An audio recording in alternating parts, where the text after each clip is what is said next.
Bowring ಆಸ್ಪತ್ರೆಯಲ್ಲಿ ಸಿಡಿ ಲೇಡಿಗೆ medical checkup ಅನ್ನ ಮಾಡಲಾಯಿತು. ಅತ್ಯಾಚಾರ ಆರೋಪದ ಮೇಲೆ ಯುವತಿಗೆ ತಪಾಸಣೆಯನ್ನ ನಡೆಸಲಾಯಿತು. ರಮೇಶ್ ಜಾರಕಿಹೊಳಿ ನನ್ನ ಮೇಲೆ ಅತ್ಯಾಚಾರ ಮಾಡಿದ್ದಾರೆ ಅನ್ನುವಂತಹ ಆರೋಪ ಇದ್ದಿದ್ರಿಂದ ಯುವತಿಗೆ ಮೆಡಿಕಲ್ ಚೆಕಪ್ ಅನ್ನ ಮಾಡಲಾಯಿತು. ಬೌರಿಂಗ್ ಆಸ್ಪತ್ರೆಯಲ್ಲಿ ಒಂದು ಮೆಡಿಕಲ್ ಚೆಕಪ್ ನಡೆದಿದೆ. ವೈದ್ಯಕೀಯ ಪರೀಕ್ಷೆ ಬಳಿಕ ಮನೋವೈದ್ಯರಿಂದ ಕೌನ್ಸಿಲಿಂಗ್ ಅನ್ನ ಕೂಡ ಯುವತಿಗೆ ನೀಡಲಾಯಿತು. ಹಾಗಿದ್ರೆ ಯುವತಿಗೆ ವೈದ್ಯರು ನಡೆಸಿದಂತಹ ಪರೀಕ್ಷೆಗಳು ಯಾವ್ಯಾವು?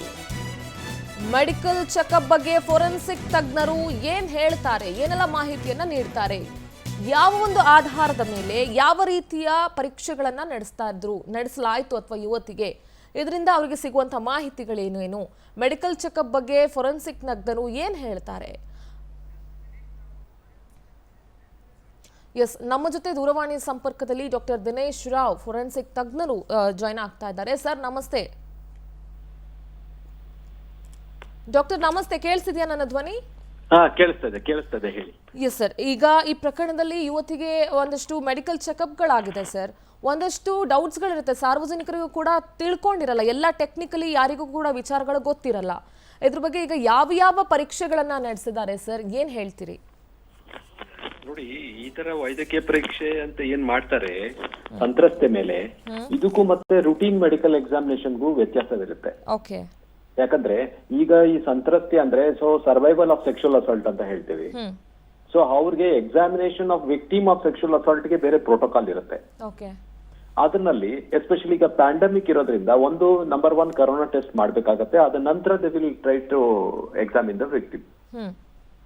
ಸೊ ಇದರಲ್ಲಿ ಎಕ್ಸಾಮಿನ್ ಮಾಡಕ್ಕಿಂತ ಮುಂಚೆ ವಿಕ್ಟಿಮ್ಗೆ ಹೇಳ್ತಾರೆ, ನಮ್ಮ ಈ ತರ ಪೊಲೀಸ್ ಕಡೆಯಿಂದ ರಿಕ್ವಿಸಿಷನ್ ಬಂದಿದೆ, ನಿಮ್ಗೆ ಈ ಪರೀಕ್ಷೆಗೆ ಒಳಪಡಿಸ್ತೀವಿ, ಈ ಪರೀಕ್ಷೆನಲ್ಲಿ ಏನೇನ್ ಮಾಡ್ತೀವಿ ಅಂತ ಒಂದು ಬ್ರೀಫಿಂಗ್ ಮಾಡ್ತೇವೆ. ಅಲ್ಲದೆ ಆ ವಿಕ್ಟಿಮ್ಗೆ ಹೇಳ್ತೇವೆ, ನಿಮ್ಗೆ ಈ ಪರೀಕ್ಷೆ ಒಳಪಡಿಸ್ಲಿಕ್ಕೆ ಇಷ್ಟ ಇಲ್ದಿದ್ರು ಹೇಳ್ಬೋದು ಅಂತ, because consent is very important. So ಅದ ನಂತರ then the routine general physical examination ಮಾಡ್ತೇವೆ. ಅಂದ್ರೆ ಇವ್ರಿಗೆ ಏನಾದ್ರೂ ಬೇರೆ ಕಾಯಿಲೆ ಇದೆಯಾ, ಮತ್ತೆ ಹೃದಯದಲ್ಲಾಗ್ಲಿ, ಶ್ವಾಸಕೋಶ ಆಗ್ಲಿ, ಅಬ್ಡಮಿನ್ ಆಗ್ಲಿ, ಇದು any other issue apart from height, weight, ಇದನ್ನೆಲ್ಲ ನಾವು ಚೆಕ್ ಮಾಡ್ತೇವೆ. ಸೊ ಇದನ್ನೆಲ್ಲ ಮಾಡದ ನಂತರ then will ask them the time and date and place of examination record ಮಾಡ್ತೇವೆ. ಇವ್ರ ಜೊತೆಗೆ ಯಾರಿದ್ರು ಅವ್ರದ್ದು ರೆಕಾರ್ಡ್ ಮಾಡ್ತೇವೆ. ಅಂದ್ರೆ ಪೊಲೀಸ್ ಇದ್ರೆ ಆ ಪೊಲೀಸ್ ಹೆಸರೆಲ್ಲ ರೆಕಾರ್ಡ್ ಮಾಡ್ತೇವೆ. ಆಮೇಲೆ ಎಲ್ಲದಕ್ಕಿಂತ ಮುಂಚೆ ಇವ್ರಿಗೆ ಕೇಳ್ತೇವೆ ಯಾವಾಗ ಆಯ್ತು, ಏನಾಯ್ತು, ಎಲ್ಲ ಆಯ್ತು ಅಂತ, ಅದು ವಿವರಣೆ ಇದೆ, ಹಿಸ್ಟ್ರಿ ಅದು ತಗೊಳ್ತೇವೆ. ಅದ ನಂತರ then we will do the physical examination and genital examination. Physical examination ಅಂದ್ರೆ ಗಾಯದ ಗುರ್ತಿದೆಯಾ ಏನ ಅದೆಲ್ಲ, ಮತ್ತೆ ಮಚ್ಚೆ, all this things will be taken in the physical examination. But in the genital examination, is there any recent or old injury, any signs of sexual intercourse, recent or old sexual intercourse, allade any signs of sexually transmitted diseases. ನಾಲ್ಕನೇದು signs of pregnancy test ಮಾಡ್ತಾರೆ. Okay. So these are all the things will be done.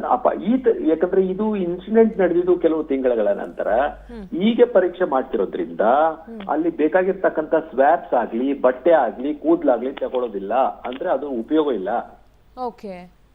But blood ಮತ್ತೆ urine ತಗೋತೀವಿ. ಯಾಕೆ ಅಂದ್ರೆ ಇವ್ರು ಪರೀಕ್ಷೆ ಮಾಡ್ಬೇಕಾದ್ರೆ ಏನಾದ್ರೂ ಒಂದು ಇಂಟಾಕ್ಸಿಕೇಟ್ ತಗೊಂಡಿದ್ರಾ, ಯಾವ್ದಾದ್ರು ಒಂದು ನಶೆ ಪದಾರ್ಥ ತಗೊಂಡಿದ್ರಾ, ಅದನ್ನ ರೂಲ್ ಔಟ್ ಮಾಡ್ಲಿಕ್ಕೆ ಬ್ಲಡ್ ಮತ್ತೆ ಯೂರಿನ್ ತಗೋತೀವಿ.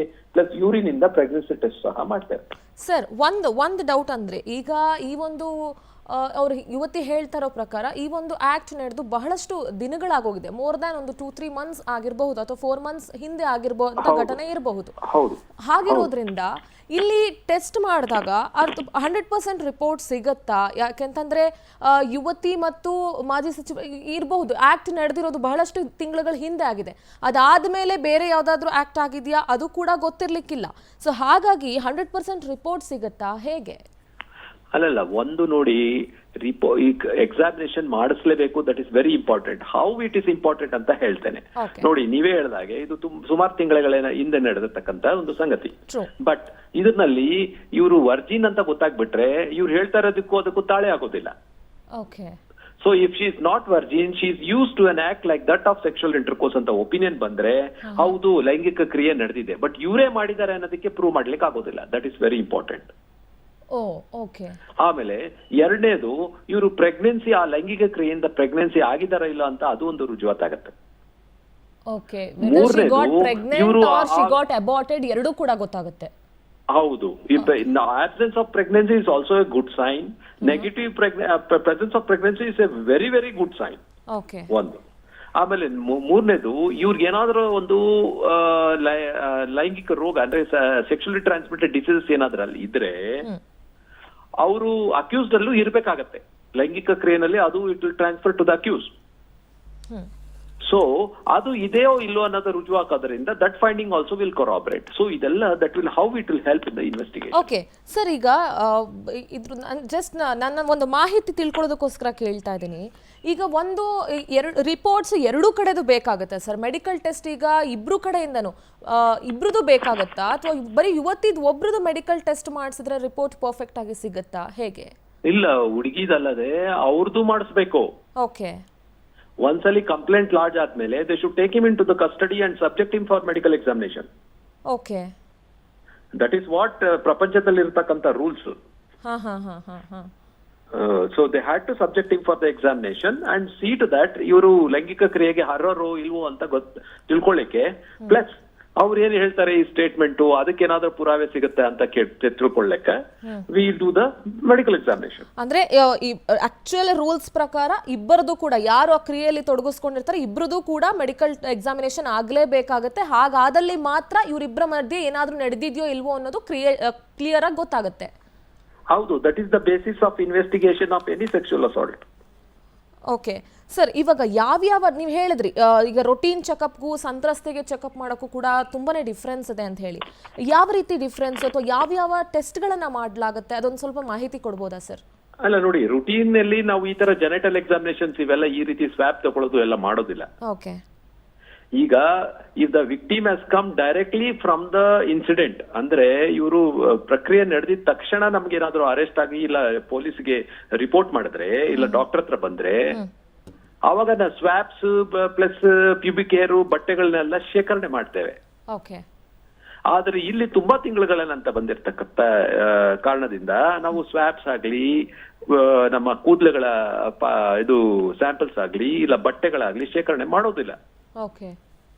Just we will examine the genital injuries or for virginity or defloration. Plus we will test for pregnancy or any sexually transmitted diseases. ಅಲ್ಲಿಗೆ ನಾವು ಸೀಮಿತ ಇರ್ತೇವೆ. Okay. But ಇಷ್ಟೇ findings, it will be very good result for the investigator. Okay sir, ಕ್ರಿಯೆ ನಡೆದ ಎಷ್ಟು ದಿನಗಳೊಳಗಾಗಿ ಅಥವಾ immediate ಅಂತ ಹೇಳಿದ್ರೆ ನೀವು ಅದಕ್ಕೊಂದಿಷ್ಟು ದಿನ ಅಂತ ಇರುತ್ತೆ, ಇಷ್ಟು ದಿನಗಳಿಗೊಳಗಾಗಿ ಬಂದ್ರೆ ಕಂಪ್ಲೀಟ್ ಆದಂತಹ ರಿಪೋರ್ಟ್ ಸಿಗುತ್ತೆ, ಅಥವಾ ಈ ಬ್ಲಡ್ ಸ್ಯಾಂಪಲ್ಸ್ ಈ ಬಟ್ಟೆ ಉಗುರು ಅಥವಾ ಕೂದಲು ಎಲ್ಲ ತಗೊಂಡ್ರೆ ಗೊತ್ತಾಗುತ್ತೆ ಅನ್ನೋಂಥದ್ದು ಇರುತ್ತೆ. ಅಂಥದ್ರಲ್ಲಿ ಎಷ್ಟು ದಿನಗಳಿಗೊಳಗಾಗಿ ಬಂದ್ರೆ ಸರ್ ಕರೆಕ್ಟ್ ಆಗಿ ಸಿಗಬಹುದು? ಅಲ್ಲ, ಎಷ್ಟು ದಿನ ಅಂತೇನಿಲ್ಲ, at the earliest possible time is the best. Earliest possible time. ಈಗ ಫಾರ್ ಎಕ್ಸಾಂಪಲ್ ಇವರು ಈಗ ಕ್ರಿಯೆ ನಡೆದು 2 ದಿವಸ ಆಗಿರುತ್ತೆ, ಅದಾದ್ಮೇಲೂ ಅವರು ಬಟ್ಟೆ ಚೇಂಜ್ ಮಾಡಿರೋದಿಲ್ಲ, ಸ್ನಾನ ಮಾಡಿರೋದಿಲ್ಲ, they wouldn't have wash their genitals. ಅವಾಗ ಇವನ್ 4-5 ದಿನ ಆದ್ಮೇಲೂ ಆ ತರದಲ್ಲಿ ಸ್ಯಾಂಪಲ್ಸ್ ಎವಿಡೆನ್ಸ್ ಸಿಗುತ್ತೆ. ಬಟ್ ಏನಾದ್ರೂ ಕ್ರಿಯೆ ನಡೆದಿದ ತಕ್ಷಣ ಅವರು ಬಟ್ಟೆ ಚೇಂಜ್ ಮಾಡೋದು, ಸ್ನಾನ ಮಾಡೋದು, ಎಲ್ಲ ವಾಶ್ ಮಾಡ್ಕೊಳ್ಳೋದು ಜೆನೈಟಲ್ ಏರಿಯಾದಲ್ಲ ಅಂದ್ರೆ ಇರೋ ಎವಿಡೆನ್ಸ್ ಎಲ್ಲ ಹೋಗುತ್ತೆ. ಓಕೆ, ಪ್ರಾಪರ್ ಎವಿಡೆನ್ಸ್ ಸಿಗೋದಿಲ್ಲ ಅಂತ ಸಂದರ್ಭದಲ್ಲಿ. ಹೌದು. ಈಗ ಫಾರ್ ಎಕ್ಸಾಂಪಲ್ ಇದೇ ಸಂತ್ರಸ್ತೆ ಈಗ ವಿಡಿಯೋ ಮಾಡ್ಕೊಂಡಿದ್ದಾರೆ, ಬಟ್ ಇವ್ರು ಏನಾದ್ರು ಅವರು ಬಟ್ಟೆನ ಪ್ರಿಸರ್ವ್ ಮಾಡಿದ್ರೆ ವೈರಾಣು ಸಮೇತ ಅಂತ ಸಂದರ್ಭದಲ್ಲಿ ಕೂಡ ಎವಿಡೆನ್ಸ್ ಸಿಗುತ್ತೆ. ಹೌದು. That is where anything can happen. We don't know the type of the survivor. ಯಾಕಂದ್ರೆ ಈಗ ವಿಡಿಯೋ ಮಾಡಿದ್ದಾರೆ ಅಂದ್ರೆ ಇದು ಮಾಡಿರ್ಬೋದು ಅಂತ ನನ್ಗನ್ಸುತ್ತೆ. ಅಂದ್ರೆ ಡಾಕ್ಟರ್, ಈಗ ಆ ಕ್ರಿಯೆ ನಡೆದಂತ ಅಥವಾ ಆ ಕ್ರಿಯೆ ಟೈಮಲ್ಲಿ ಹಾಕಿದಂತ ಬಟ್ಟೆಯನ್ನ ಅವ್ರು ಏನಾದ್ರು ತೆಗೆದು ವಾಶ್ ಮಾಡದೆ ಹಾಗೆ ಇಟ್ಟಿದ್ರೆ that is also considered as one of the evidence you call. Excellent. ಹೌದು.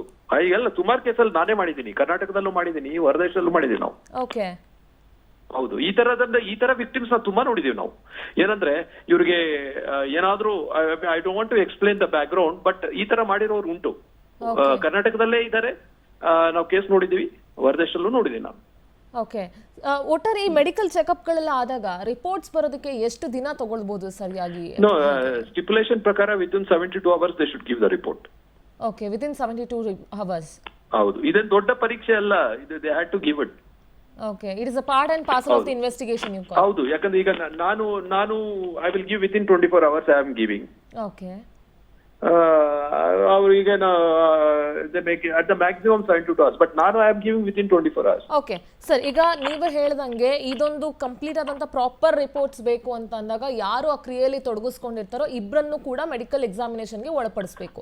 ಸಪೋಸ್ ಇನ್ ಕೇಸ್ ಒಬ್ಬ ವ್ಯಕ್ತಿ ಅಂದ್ರೆ ಆ ಕ್ರಿಯೆಯಲ್ಲಿದ್ದಂತ ಗಂಡಸು ಬರಲ್ಲ ಅಂತ ಹೇಳಿದ್ರೆ, ಅಥವಾ ನನ್ಗೆ ಇಷ್ಟ ಇಲ್ಲ ಚೆಕಪ್ಗೆ ಅಂತ ಹೇಳಿದ್ರೆ, ಆಗ ಯಾವ ರೀತಿ ಸರ್, ಹೇಗೆ?